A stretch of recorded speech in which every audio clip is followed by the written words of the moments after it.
Hello dear students, last time we were discussing about one of the important application of Gauss law, that is electric field intensity due to a long infinite uniformly charged wire. We have calculated the intensity of electric field at a distance small r from the uniformly charged infinite long wire, and today we are going to do one more application of Gauss law, that is electric field intensity at a point due to uniformly charged infinite non conducting sheet.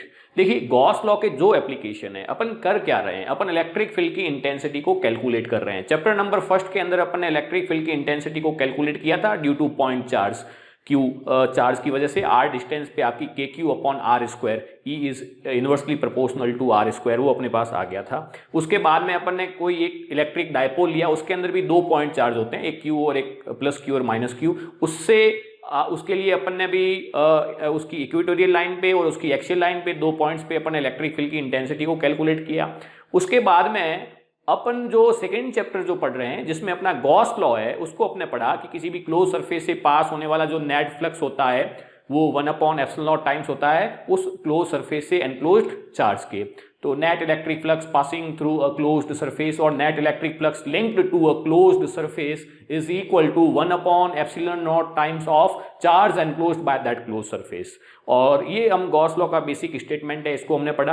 अब Gauss law को use में कर लेके और अपन जो है अलग अलग जो आपका कंटिन्यूस चार्ज डिस्ट्रीब्यूशन का जो सिस्टम है उसके लिए इलेक्ट्रिक फील्ड की इंटेंसिटी कैलकुलेट कर रहे हैं। इस चैप्टर के अंदर मात्र 5 डेरिवेशन है और ये एक बार 5 डेरिवेशन अपन करने के बाद में मैं आपको बता दूंगा कि फटाक से आधे घंटे के अंदर एक शॉर्ट ट्रिक है और कौन कौन से जो स्टेप्स है आपको दो स्टेप्स याद रख के और विद इन आपकी 10 लाइनों के अंदर ये 5 डेरिवेशन जो है वो मैं आपको बता दूंगा कि यार फटाक से अपन किस प्रकार से 10 से 15 मिनट के अंदर ये 5 डेरिवेशन एक साथ रिवाइज कर सकते हैं। एक आपने वायर का लॉन्ग इनफाइनाइट चार्ज वायर का लेंगे, उसके बाद में आपकी जो शीट है एक नॉन कंडक्टिंग शीट और कंडक्टिंग शीट की वजह से, फिर आपका नॉन कंडक्टिंग स्फीयर की वजह से और एक कंडक्टिंग स्फीयर की वजह से इलेक्ट्रिक फील्ड की इंटेंसिटी कैलकुलेट करनी है। ये 5 डेरिवेशन है, तो इन 5 डेरिवेशन को अपने को करना है।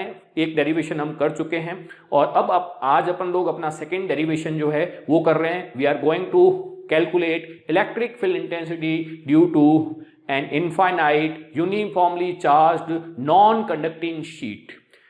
Before starting today's lecture, we would like to introduce one more new term, and that is called as surface charge density. Last time we introduced one term, that is linear charge density, which was denoted by lambda, and today we are going to introduce one more new term, and that is known as surface charge density.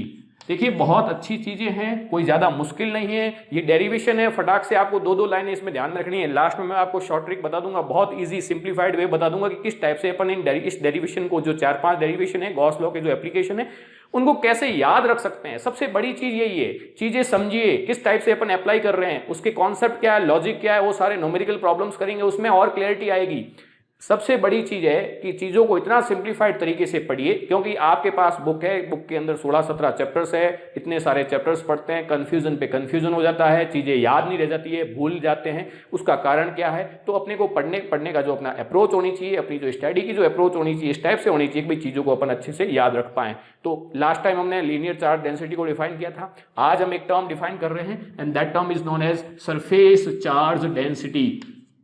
Surface charge density, जिसको अपन sigma से denote करते हैं। देखिए जब भी कोई आपका चार्ज है वो किसी आपकी वायर पे, किसी एल लेंथ पे यूनिफॉर्मली डिस्ट्रीब्यूटेड है, जिसको अपन लीनियर चार्ज डिस्ट्रीब्यूशन बोलते हैं, तो उस कंडीशन में पर यूनिट लेंथ पे चार्ज कितना है वो अपन कैलकुलेट करते हैं और उसी को अपन लीनियर चार्ज डेंसिटी बोलते हैं। If charge is uniformly distributed over entire surface, then we calculate charge per unit area. Charge per unit area is known as surface charge density. Suppose I have a surface, this is my surface and it is having surface area capital A, okay, and suppose Q charge is uniformly distributed over this surface. इस surface के ऊपर जो आपका Q charge है वो uniformly distributed है। उस case में अगर A एरिया पे जो आपका चार्ज है वो कितना डिस्ट्रीब्यूटेड है, Q, तो per unit area, 1 unit area पे जो चार्ज कितना होगा, Q by A, and this Q by A this is called as surface charge density, जिसको अपन सिग्मा से डिनोट। तो charge per unit area is known as surface charge density. It is denoted by sigma और इसकी unit हो जाएगी, जो आपका चार्ज है इसकी यूनिट होती है कूलाम एंड एरिया की यूनिट होती है मीटर स्क्वायर। तो ये आपका जो सिग्मा की यूनिट आएगी कूलाम पर मीटर स्क्वायर। तो सरफेस चार्ज डेंसिटी, आज अपन जो डेरिवेशन कर रहे हैं किसी नॉन कंडक्टिंग जो इनफाइनाइट जो शीट है उससे r डिस्टेंस पे कोई पॉइंट P है और उस पॉइंट P पे अपने को इलेक्ट्रिक फील्ड की इंटेंसिटी कैलकुलेट करनी है। तो अब जब आपका नॉन कंडक्टिंग शीट है, चार्ज आपका यूनिफॉर्मली उसकी सरफेस पे अगर जब आपका डिस्ट्रीब्यूटेड है, तो उस केस में भी आपका सरफेस चार्ज डेंसिटी जो है वो अपन उसके लिए डिफाइन करेंगे। और लास्ट टाइम हमने लीनियर चार्ज डेंसिटी डिफाइन की थी। तो सबसे पहले आज की हेडिंग डालते हैं, इलेक्ट्रिक फील्ड इंटेंसिटी को अपन कैलकुलेट कर रहे हैं। तो electric field intensity, electric field intensity due to an infinite uniformly charged non conducting sheet. देखिए कंडक्टिंग शीट के लिए भी करेंगे, नॉन कंडक्टिंग डिफरेंस क्या होगा वो अपन एक बार ये डेरिवेशन करने के बाद में जब कंडक्टिंग का करेंगे तब बताएंगे। नॉन कंडक्टिंग शीट, तब उसके अंदर अपन बताएंगे भी किस किस टाइप का जो दोनों में कंडक्टिंग और नॉन कंडक्टिंग में क्या डिफरेंस होता है, उनके डेरिवेशन में क्या डिफरेंस आता है और फाइनल इलेक्ट्रिक फील्ड की इंटेंसिटी जब अपन कैलकुलेट करते हैं उसके एक्सप्रेशन में क्या फर्क आता है। तो ये एक नॉन कंडक्टिंग है। लास्ट टाइम अपन ने जो डेरिवेशन किया था वो किसी infinite long infinite uniformly charged wire से r डिस्टेंस पे किसी पॉइंट P पे अपने को इलेक्ट्रिक फील्ड की इंटेंसिटी कैलकुलेट करनी थी। यहाँ पे इस केस में आज हम लोग जो कर रहे हैं, देखिए मैं यहाँ पे एक ये शीट बना रहा हूँ यूनिफॉर्मली, ये नॉन कंडक्टिंग शीट है, इनफाइनाइट लॉन्ग, ये इसके जो ये एंड है ये इनफाइनाइट है। तो इसको मैं A, B, ये C और D, इस पे जो चार्ज है वो आपका इस टाइप से यूनिफॉर्मली डिस्ट्रीब्यूटेड है। और जो सरफेस चार्ज डेंसिटी है, surface charge density means charge per unit area, per unit area पे जो चार्ज है वो आपका सिग्मा है। और इस अपने को करना क्या है, इस शीट से r डिस्टेंस पे कोई पॉइंट आपका P है और इस P पॉइंट पे इस चार्ज शीट की वजह से अपने को इलेक्ट्रिक फील्ड की इंटेंसिटी कैलकुलेट करनी है। इस डेरिवेशन को भी अपन दो पार्ट में करेंगे, एक अपन इलेक्ट्रिक फील्ड इंटेंसिटी की डायरेक्शन इसमें फाइंड आउट करेंगे और फिर उसका मैग्नीट्यूड कैलकुलेट करेंगे। तो सबसे पहले फर्स्ट पार्ट है direction of electric field intensity due to non conducting uniformly charge sheet at point P। Okay, अब डायरेक्शन कैलकुलेट करने के लिए अपन क्या करते हैं, देखिए किसी पॉइंट चार्ज के लिए मैंने आपको पहले वाले एग्जांपल में भी बताया था कि भाई आपको कोई भी पॉइंट चार्ज है उसकी वजह से अगर इलेक्ट्रिक फील्ड इंटेंसिटी की डायरेक्शन इस टाइप से होती है, प्लस चार्ज की वजह से अवे फ्रॉम द चार्ज होती है और अलोंग द लाइन ज्वाइनिंग। अब इसके अंदर जो चार्ज है वो पूरी सरफेस पे यूनिफॉर्मली है, आपका डिस्ट्रीब्यूटेड है। मैं क्या कर रहा हूं कि एक छोटा सा यहाँ पे एक एरिया एलिमेंट, बहुत छोटा सा एरिया एलिमेंट लेता हूं जिसपे बहुत छोटा सा चार्ज, जिसको मैं पॉइंट चार्ज अज्यूम कर सकता हूं। ये मान लीजिए A1 पॉइंट है, यहाँ पे एक मैं पॉइंट चार्ज, ये एक छोटा सा एरिया एलिमेंट लिया जिसपे जो चार्ज है बहुत छोटा चार्ज है, DQ चार्ज है, यानी वो एक पॉइंट चार्ज उसको मैं अज्यूम कर सकता हूं। इस पॉइंट चार्ज की वजह से इस P पॉइंट पे इलेक्ट्रिक फील्ड इंटेंसिटी जो होगी अलोंग द लाइन ज्वाइनिंग, ये अलोंग द लाइन ज्वाइनिंग कर दो और अवे फ्रॉम डिस्चार्ज, ये आपकी पॉइंट चार्ज की वजह से होगी। सपोज इसकी जो वैल्यू है वो आपकी DE1 है।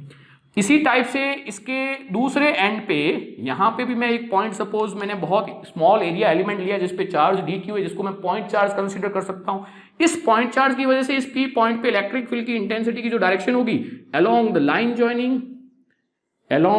Joining away from this point charge. ये आपको, इसको मैं थोड़ा सा ये एक्सटेंड इस टाइप से कर लिया, ये हॉरिजॉन्टल लाइन हो गई, ये मेरी वर्टिकल लाइन हो गई। ये सपोज इसकी वजह से जो आ रही है, इस DQ चार्ज की वजह से इस पॉइंट पे DE2 आ रही है। देखिए DE1 और इनकी जो लोकेशन है, सपोज ये भी आपका यहाँ से अपन अज्यूम कर सकते हैं कि भाई ये L डिस्टेंस पे है, ये भी L डिस्टेंस पे। उस कंडीशन में DE1 और DE2 दोनों का जो मैग्नीट्यूड होगा, ये दोनों अगर डिस्टेंस आपकी यहाँ पे इस केस में सेम है, इसलिए DE1 और DE2 का मैग्नीट्यूड क्या आएगा, सेम आएगा। तो इस केस में अगर अपन देखें, सपोज अगर मेरे पास ये एंगल थीटा है, ये भी एंगल थीटा है, तो ये वाले कॉरेस्पॉन्डिंग जो ये एंगल्स होंगे, ये एंगल थीटा होंगे। इस केस में ये DE1 and DE2 it can be resolved into components.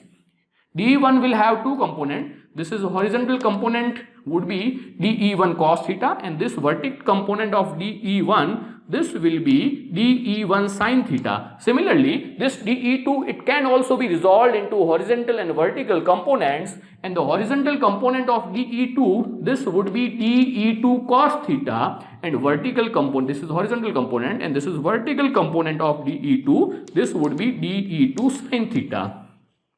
Since dE1 is equal to dE2, dE1 is equal to, it means magnitude of dE1 and dE2 both are equal, therefore these vertical components being equal and opposite in direction, they get cancelled. इसके dE1 और dE2 के जो vertical components होंगे, they being equal and opposite in direction, they get cancelled, but horizontal components dE1 cos theta and dE2 cos theta being in same direction, they get added. So therefore the resultant electric field intensity at this point P would be along, suppose this is my point O, this is OP, perpendicular, ये यहाँ पे इस sheet से perpendicular, और ये आपकी outward direction में आ रही, पॉजिटिव चार्ज है आउटवर्ड डायरेक्शन में, तो ये इसके नॉर्मल आउटवर्ड डायरेक्शन के अंदर ये आपकी फाइनली इस जो ओपी के अलोंग इलेक्ट्रिक फील्ड की इंटेंसिटी की डायरेक्शन आएगी। अब देखिए मैं तो इस पूरी शीट की वजह से पी पॉइंट पे मुझे पता करना है, सीधी सी बात है, कोई भी कंपोनेंट लेंगे, मान लीजिए कि यहाँ से एक छोटा सा एक और ले लिया, यहाँ पे ले लिया, तो इन दोनों एलिमेंट्स की वजह से भी जो है vertical component cancel horizontal direction में, यहाँ कोई लेंगे, यहाँ कोई लेंगे, इनकी वजह से भी जो आपके आएंगे उनके vertical component cancel horizontal direction में। तो फाइनली इस पूरी की पूरी शीट की uniformly charge non conducting sheet की वजह से इस पॉइंट P पे इलेक्ट्रिक फील्ड की इंटेंसिटी की जो डायरेक्शन होगी वो OP डायरेक्शन में होगी, इस जो आपकी इसके परपेंडिकुलर डायरेक्शन में होगी, परपेंडिकुलर टू दिस शीट, इस डायरेक्शन में आएगी। ठीक, तो अपने को एक डायरेक्शन अपन ने यहाँ पे कैलकुलेट कर लिया है। ये छोटा सा इसका डिस्क्रिप्शन यही लिखना है आपको कि ये कंपोनेंट जो वर्टिकल कंपोनेंट जो इक्वल और अपोजिट की वजह से कैंसिल हो जाएंगे, हॉरिजॉन्टल कंपोनेंट एडेड हो जाएंगे, और फाइनल जो डायरेक्शन होगी अलोंग ओपी, यानी नॉर्मल यहाँ पे ये आउटवर्ड डायरेक्शन में इस शीट की वजह से आ रही है। तो ये हमने यहाँ पे इसकी डायरेक्शन को फाइंड आउट कर लिया है। ये एक छोटा सा आपको, जो आपने पिछले टाइम में last time we also found out the direction of electric field intensity at point P due to long infinite charge wire, same concept ये यूज किया था। This time we have also use the same concept and we have found out the direction of electric field intensity at point P due to this non-conducting uniformly charged infinite sheet. Now we are going to calculate magnitude of electric field intensity. Magnitude को calculate करना है, तो इसको मैं यहाँ से erase कर रहा हूँ, ये साफ कर लेता हूँ। इलेक्ट्रिक फील्ड इंटेंसिटी की जो है ये अपन ने डायरेक्शन फाइंड आउट कर दी। तो डायरेक्शन के लिए अपन एक स्टेटमेंट लिख देंगे कि इलेक्ट्रिक फील्ड इंटेंसिटी की जो डायरेक्शन होगी वो अलोंग ओपी होगी, या आपकी perpendicular to the sheet, away from the sheet. ये पॉजिटिव चार्ज है, अगर नेगेटिव चार्ज होता तो टूवर्ड्स द शीट होती। तो ये अपने कैलकुलेट कर लिया। अब अपन क्या कर रहे हैं कि ये आपकी लॉन्ग इनफाइनाइट, ये इनफाइनाइट लॉन्ग, ये नॉन कंडक्टिंग जो शीट है, इसको मैं यहाँ ड्रॉ कर रहा हूँ। डायग्राम बहुत अच्छे से बनाइए, पेन और पेंसिल को पास में रखिए, और फटाक से, और पेंसिल का भी यूज़ करने की ज़रूरत नहीं है, पेन से भी आप बना सकते हैं। अपनी प्रैक्टिस बहुत अच्छी रखिए। जब तक डायग्राम अपन अपने हाथ से नहीं बनाएंगे तो अपनी प्रैक्टिस नहीं हो पाएगी। तो अपना जो इनर्शिया है उसको थोड़ा कम कीजिए फटाक से, और डायग्राम फटाक से बना लीजिए। हेडिंग आपको पता ही है, ये r डिस्टेंस पे पॉइंट P है, और इस पॉइंट P पे ही मुझे इलेक्ट्रिक फील्ड की इंटेंसिटी कैलकुलेट करनी है। ये इनफाइनाइट लॉन्ग है, इसका ये एंड, ये भी एंड इनफाइनाइट पे, ये एंड इनफाइनाइट पे है। ये आपकी ABCD एक नॉन कंडक्टिंग जो आपकी शीट है और यूनिफॉर्मली चार्ज है, जिसके लिए सरफेस चार्ज डेंसिटी आपको सिग्मा दे रखी है। ओके, ये छोटा सा डिस्क्रिप्शन अपन लिख देंगे। Consider long infinite non conducting sheet ABCD having surface charge density sigma, and we have to calculate the electric field intensity at point P, which is located at a perpendicular distance small r from this sheet. Okay, ये description आपको लिखना है, सीधी सी बात है। Language तभी होगी जब language को अपन बहुत, सबसे कोशिश ये कीजिए कि ज़्यादा से ज़्यादा चीज़ों को अपन अंग्रेजी में सुनेंगे तभी चीज़ें अंग्रेजी में लिख पाएंगे। अदरवाइज होता ही है कि हाँ यार मुझे पता तो है, मैं हिंदी में तो बोल पाता हूँ, but I am not able to explain in English, I am not able to describe the concept in English, then what is the purpose of that. because you have to write things, you have to describe the things in English only in examination. So exam में तो सारा अंग्रेजी में लिखना पड़ेगा. तो most of the time मैं हमेशा कोशिश ये करता हूँ कि most of the time I try to speak in English and I try to describe the things in English, but in between sometimes to give the feel of the concept I have to describe things in Hindi. Feel देने के लिए numerical problem है जहां अपने को feel की requirement होती है, और जहां थ्योरेटिकल पार्ट आएगा, whenever there will be theoretical part, I have to describe the things in English only because you have to write those things in English in examination. तो इसके लिए बहुत अच्छे, जितना ज्यादा सुनेंगे चीजों को आप खुद बोल पाएंगे, आपके शब्द मिल पाएंगे कॉन्सेप्ट को. ठीक है, अब देखिए लास्ट टाइम भी अपन ने यही किया था कि गॉस लॉ को अप्लाई करना है, और गॉस लॉ को अप्लाई करने के लिए मुझे एक क्लोज्ड सरफेस की रिक्वायरमेंट होती है. वो क्लोज्ड सरफेस कुछ इस टाइप से हो कि आपका जो पॉइंट P है उस क्लोज सरफेस की जो है आपकी उस क्लोज सरफेस पे आ जाए, और वो आपका बिल्कुल एक सिमेट्रिकल क्लोज सरफेस आपको अज्यूम करनी है. लास्ट टाइम हमने एक सिलेंडर अज्यूम किया था जिसकी एक्सिस पे आपका वायर आ गया था. ठीक है, उसकी सिलेंडर की एक्सिस पे आपका वायर था. इस केस में देखिए जो मैं एक सिलेंड्रिकल आपकी गॉसियन सरफेस अज्यूम कर रहा हूं, और वो गॉसियन सरफेस कुछ इस टाइप से अज्यूम कर रहा हूं. देखिए ये मेरी गॉसियन सरफेस है, एक सिलेंड्रिकल गॉसियन सरफेस.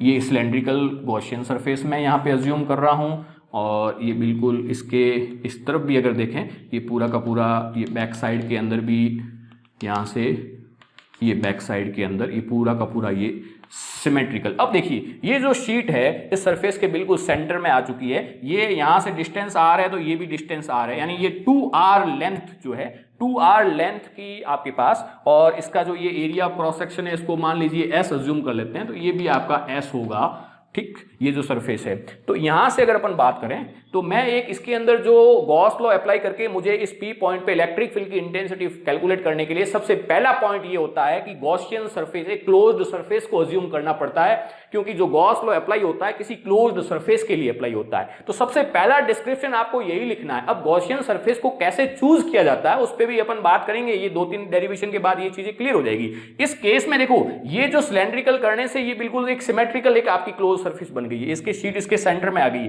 इस केस में मैं यहां पे कोई एक सिलेंडर इस टाइप से ले नहीं सकता था. इस केस में ये वाला, अब इसकी जो है आपका एरिया क्रॉस सेक्शन S है और इसकी जो लेंथ है 2R. तो सबसे पहला डिस्क्रिप्शन के अंदर फर्स्ट पॉइंट ये होगा, consider a Gaussian surface having area cross section S and length 2R and such that point P lies on one of its circular surface.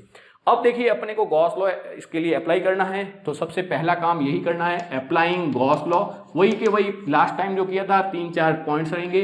Applying Gauss law for closed surface. इस closed surface के लिए अगर Gauss law apply करें तो close integration E dot ds this would be equal to summation Q upon epsilon not.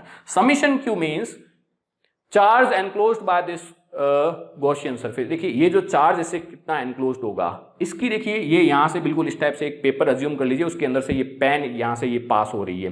तो उस case में अगर अपन देखें उसका एरिया ऑफ क्रॉस सेक्शन ये S आ रहा है, और इस शीट जो होगी ये शीट का इतना सा टुकड़ा ही होगा. मैं यहां से अगर आपको एक्सप्लेन करूं, ये मान लीजिए कि मेरे पास कोई अगर एक पेपर होता, पेपर का यहां से मैं एग्जाम्पल आपको बता देता हूं कि यहां से मान लीजिए ये जो ये सिलेंड्रिकल सरफेस है यहां से ये पास हो रही है इसके आर पार इस टाइप से. तो इसका कितना एरिया, ये इसका जो एरिया क्रॉस सेक्शन अगर S है तो S एरिया जो है वो शीट का इससे एनक्लोज्ड होता.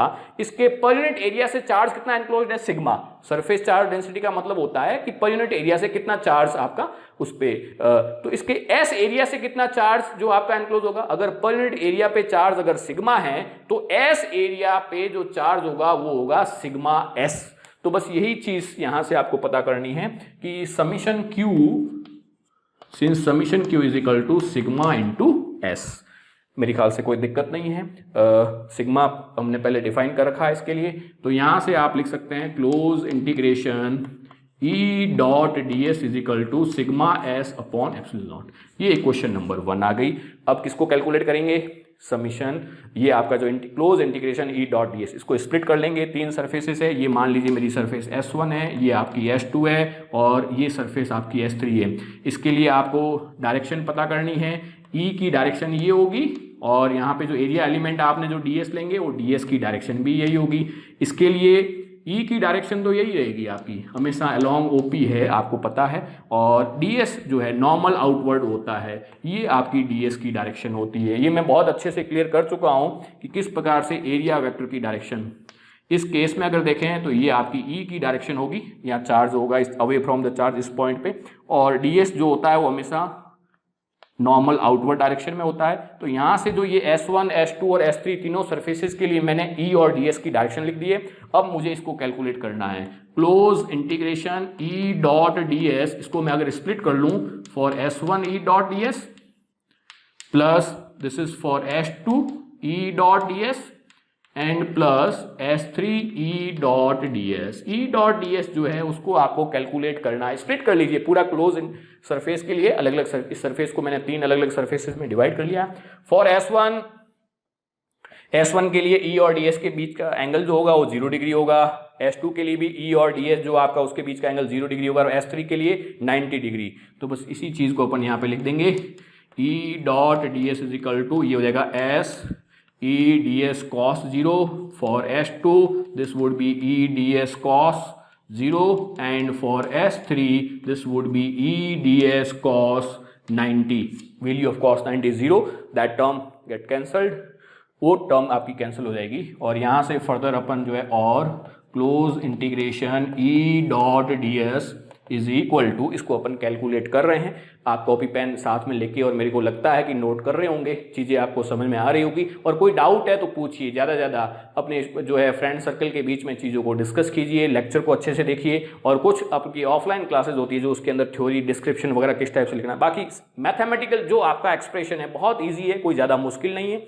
तो यहाँ से अगर अपन देखें कि cos 0 की वैल्यू तो आपकी 1 होती है, अच्छा E कांस्टेंट रहेगा यहाँ से, इस ये आपकी सरफेस, अगर इस किसी भी पॉइंट पे अगर यहाँ पे इस सरफेस पे देखोगे, ये इस जो आपकी 4 शीट से जो है वो आपका सेम डिस्टेंस पे है, और यहाँ पे भी E की वैल्यू क्या रहेगी, इसके सारे पॉइंट्स पे S1 के सारे पॉइंट्स पे E की वैल्यू कांस्टेंट रहेगी। तो यहाँ पे E कांस्टेंट है मेरे लिए, तो यहाँ से E को तो मैंने बाहर ले लिया, ये S1 और ds, cos 0 की वैल्यू 1 होती है, ध्यान रखना, और यहाँ से भी E कांस्टेंट होने की वजह से मैंने इंटीग्रेशन साइन से बाहर ले लिया, S2 ds आ गया। अब ds का इंटीग्रेशन यानी सारे के सारे एरिया एलिमेंट का मैं ऐड कर रहा हूं, कौन सी वाली सरफेस के लिए, S1 सरफेस के लिए, तो उससे मुझे क्या मिलेगा, यहाँ से बहुत इंपॉर्टेंट चीज़ है, ये ध्यान में रखिए कि S1 के लिए अगर अपन ds का इंटीग्रेशन करें एंड या फिर चले S2 के लिए करें, इन दोनों का एरिया टोटल एरिया मिलेगा, और इसका टोटल एरिया कितना है भैया, S, ये अज्यूम अपन ने कर रखा है इसका एरिया क्रॉस सेक्शन, तो ये मुझे S मिल रहा है यहाँ पे। इन दोनों के सारे एरिया एलिमेंट को अगर मैं S1 और S2 के ऐड करूंगा तो इसका एरिया मिल जाएगा, वो आपका S के इक्वल होगा। तो यहाँ पे अपन वैल्यू पुट कर लेंगे, और close integration E dot ds is equal to, this is ES plus ES, और फाइनली यहाँ से अपन लिख सकते हैं close integration E dot ds is equal to, this is 2ES। ये वैल्यू मैं इक्वेशन नंबर 1 में पुट करूंगा, putting value in equation number first, then we will have close integration E dot ds की जो ये 2ES वैल्यू है यहाँ पे पुट कर लीजिए। यहाँ से मैं लिख रहा हूँ 2ES is equal to sigma S upon epsilon naught, S से S कैंसिल हो गया, और E is equal to sigma upon 2 epsilon naught. ये फाइनल वैल्यू मेरे पास आ गई है। देखिए यहाँ पे इलेक्ट्रिक फील्ड की इंटेंसिटी P पॉइंट पे है, वो इस डिस्टेंस R पे डिपेंड नहीं कर रही है, ध्यान रखना, बहुत इंपॉर्टेंट है। वेक्टर फॉर्म में लिखेंगे तो वेक्टर लगा दीजिए सिग्मा अपॉन 2 एप्सिलॉन नॉट, और ये जो डायरेक्शन है नॉर्मल डायरेक्शन है, परपेंडिकुलर डायरेक्शन है OP, इस डायरेक्शन में अगर यूनिट वेक्टर मेरा n कैप है तो मैं लिखूंगा ये magnitude multiplied by n cap, ये वेक्टर फॉर्म में आएगा। दो ग्राफ बनेंगे यहाँ पे, E वर्सेज R। E की जो वैल्यू, इलेक्ट्रिक फील्ड की इंटेंसिटी की जो वैल्यू है वो आपकी शीट से पॉइंट की जो डिस्टेंस है R उस पर डिपेंड नहीं करेगी, यानी पॉइंट चाहे पास में दूर है, इलेक्ट्रिक फील्ड की इंटेंसिटी जो रहेगी वो सेम रहेगी। बहुत इंपॉर्टेंट कंक्लूजन है ये, तो इन चीज़ों को आप नोट कर सकते हैं। ये फाइनल अपने पास वैल्यू आ गई है। लास्ट टाइम भी अपन ने यही किया था, यहाँ पे समीशन क्यू आपका आ गया था लैम्डा इंटू एल, और इसको अपन ने कैलकुलेट किया था। सेम का सेम प्रोसीजर है, कोई ज़्यादा मुश्किल नहीं है। 2-3 स्टेप है, गॉस लॉ को अप्लाई करना है, एक गॉसियन सरफेस है, क्लोज सरफेस को अज्यूम करना है, उसके लिए गॉस लॉ अप्लाई कीजिए और इलेक्ट्रिक फील्ड की इंटेंसिटी को तो यहाँ से E की जो वैल्यू आ रही है sigma upon 2 epsilon not, E versus अगर R अगर अपन देखें तो E तो R पे डिपेंड ही नहीं कर रहा है। आर के साथ ई की वैल्यू चेंज नहीं हो रही है, ई की वैल्यू कांस्टेंट लिख दी, आर चेंज हो रहा है लेकिन ई की वैल्यू क्या है, कांस्टेंट, यानी ई इस पे डिपेंड नहीं कर रहा है। दूसरा ई वर्सेस अगर अपन सिग्मा का ग्राफ प्लॉट करें, electric field intensity versus sigma, तो E is directly proportional to, यहां से अपन देख सकते हैं is directly proportional to sigma, तो एक स्ट्रेट लाइन अपने को मिल जाएगी। तो जैसे जैसे आपकी सरफेस चार्ज डेंसिटी बढ़ेगी तो इलेक्ट्रिक फील्ड की इंटेंसिटी की जो वैल्यू होगी वो बढ़ेगी। अब यहाँ पे सबसे इंपॉर्टेंट पॉइंट ये है कि भाई ये आर पे डिपेंड नहीं कर रहा है, पॉइंट अगर पास में है तो भी इलेक्ट्रिक फील्ड की इंटेंसिटी वही रहेगी इस शीट की वजह से, और पॉइंट अगर बहुत दूर लोकेटेड है तब भी ये रहेगी। इस टाइप से क्यों हो रहा है, तो इस को भी अपन सोचेंगे, करेंगे, कुछ शीट की प्रॉब्लम्स वगैरह पिकअप करेंगे, वहाँ पे एक्सप्लेन करेंगे। तो मेरे ख्याल से ये डेरिवेशन जो है वो मैंने आपको एक्सप्लेन किया है कि किसी भी non conducting uniformly charge infinite sheet की वजह से किसी पॉइंट पी पे इलेक्ट्रिक फील्ड की इंटेंसिटी को अपने को कैसे कैलकुलेट करना है, गॉस लॉ इसके अंदर अप्लाई करना है। अब दिमाग में एक चीज कंफ्यूजन ये जरूर आता है